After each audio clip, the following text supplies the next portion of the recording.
पक्ष्यांच्या चोचीचे आकार आणि रूपे कशी बदलत राहतात याचा प्रयोग लेखकाने या पाठात केलेला आहे। हा प्रस्तुत पाठ वयम् नोव्हेंबर 2016 या मासिकेतून घेतलेला आहे। सगळ्यांनी 2 मिनिटं मौन वाचन करायचंय।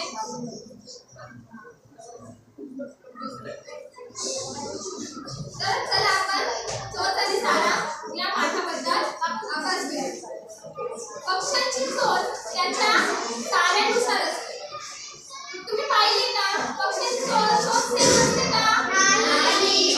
जसा पक्षी असेल तसा त्याची चोच ही अंकुचीदार, टोकदार असे त्या चोचीचे काय आहे प्रकार आहेत। जसं त्याचं खाणं तशी त्याची चोच।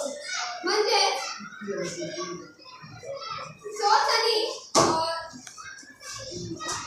जर जे धान्य खातात, जे पक्षी धान्य खातात त्यांची चोच कशी असते?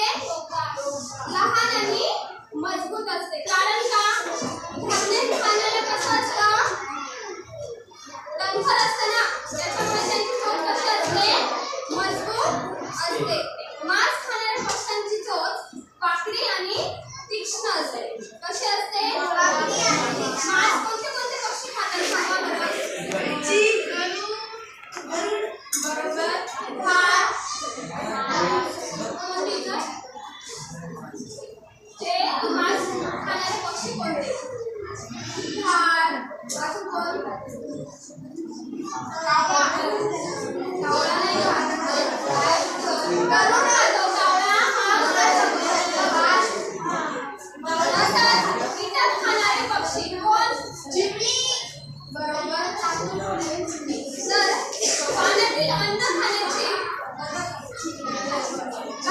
पाण्यातील अन्न खातात ते कोणते पक्षी?